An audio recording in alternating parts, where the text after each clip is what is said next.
আসসালামু আলাইকুম। নতুন একটা ভিডিও নিয়ে আপনাদের সামনে আসলাম। সেটা হলো মিষ্টি দই।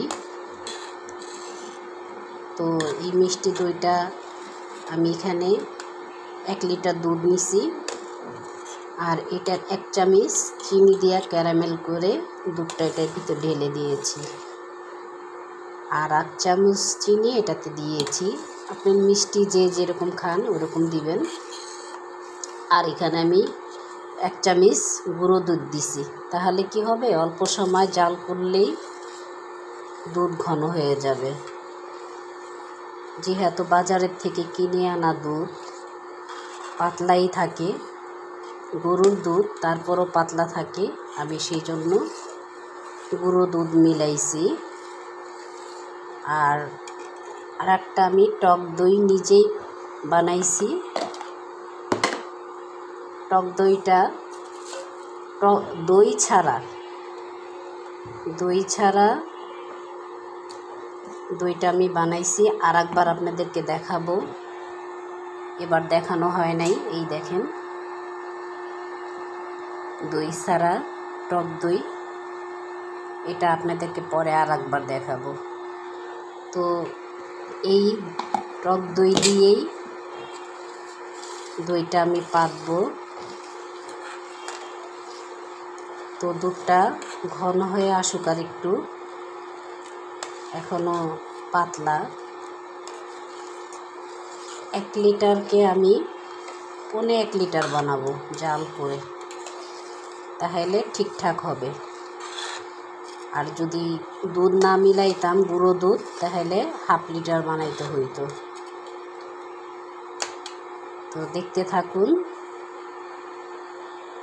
এভাবে দই পাতলে ইনশাআল্লাহ দই হবে।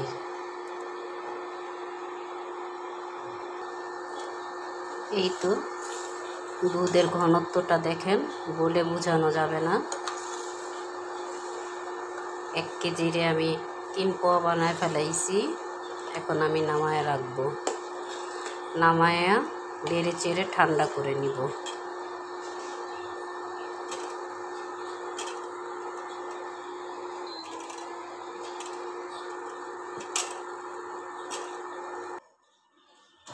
এই তো দুধটা এইভাবে নেড়ে চেড়ে ঠান্ডা করে নিতে হবে। দুধ লাড়া বন্ধ করলে সর পড়ে যাবে, তা কিন্তু হবে না। নেড়ে চেড়ে ঠান্ডা করে কুসুম কুসুম গরম অবস্থায় আমি এটাতে পাতবো। এই মাটির পাতিলে পাতবো। দেখা যাক, এটা যদি ভরে আরও থাকে তাহলে অন্য কিছুতে আবার দিব।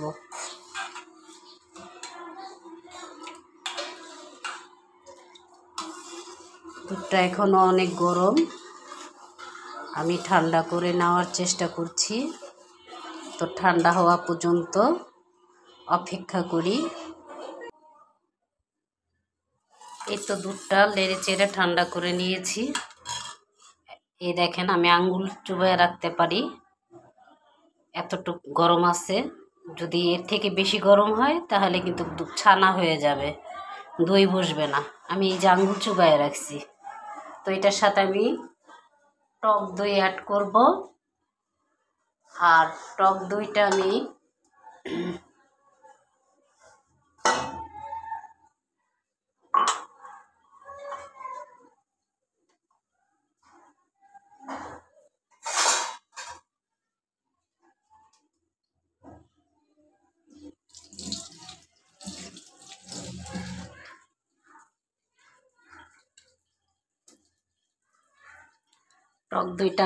এই কাপে ফেটে নিব। দেখেন মাশাআল্লাহ কি সুন্দর জমেছে।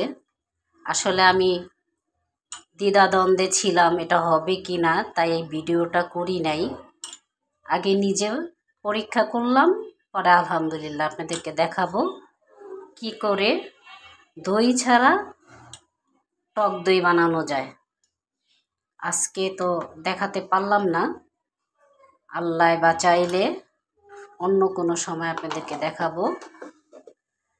তো এই যে এইভাবে দইটাকে আমি খুব ভালো করে ফেটে নেব, দানা দানা যেন না থাকে।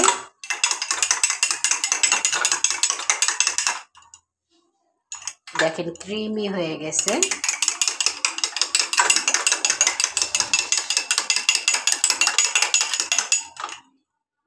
ফেটা হয়ে গেছে। আর এই যে দুধটার ভিতরে আমি আঙ্গুল চুবায় রাখছি।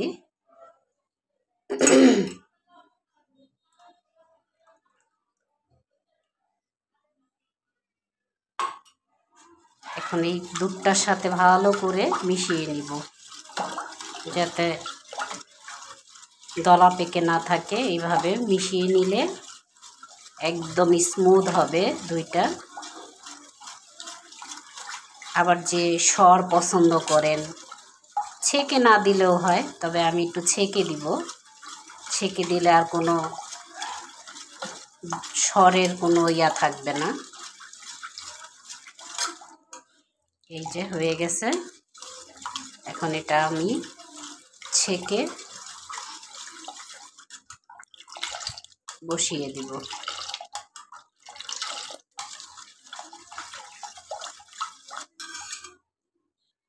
আর এই যে পাতিলটা আমি চুলায় দিয়ে একটু গরম করে নিছি। গরম করে নিলে হবে কি, দইটা বসতে সহজ হবে। তো একটু টক দই পুরোটা পাতিলে লাগায় নিব, হাত দিয়ে নিব, জানি যে হচ্ছে না।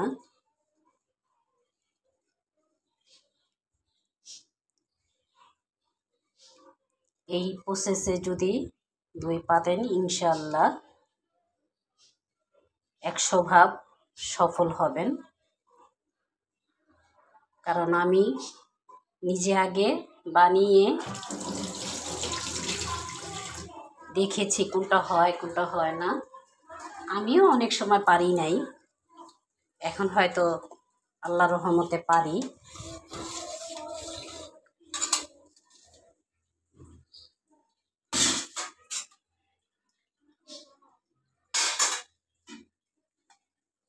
এইভাবে যদি দুধটা ছেঁকে নেই, তাহলে এই যে সর, দানাদার ইয়াগুলো থেকে যাবে ছাঁকনিতে। দেখি কতটুকু হলো। পুরোটা ধরে দিলে উড়ে যাবে নাকি?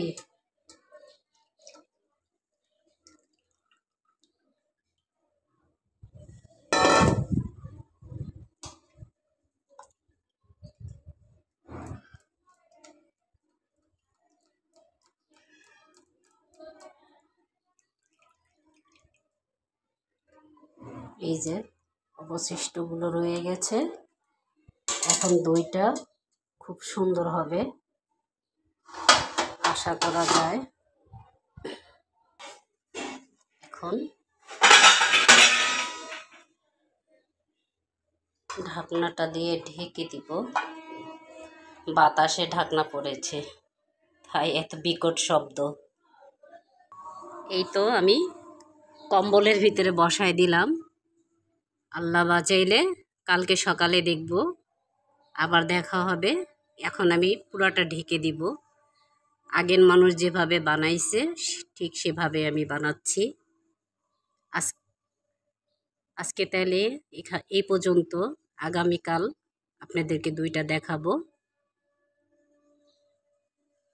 আলহামদুলিল্লাহ, এই দেখেন দইটা নামায় নিয়ে আসলাম, একদম থকথকে, মাশাআল্লাহ। এখন ফ্রিজে ধুয়ে দিব, পরে আপনাদেরকে বের করে কেটে দেখাবো। দই পুরা রেডি, এখন আপনাদেরকে দেখাচ্ছি। দেখেন মাশাআল্লাহ কি সুন্দর হয়েছে, একদম দোকানের মতো।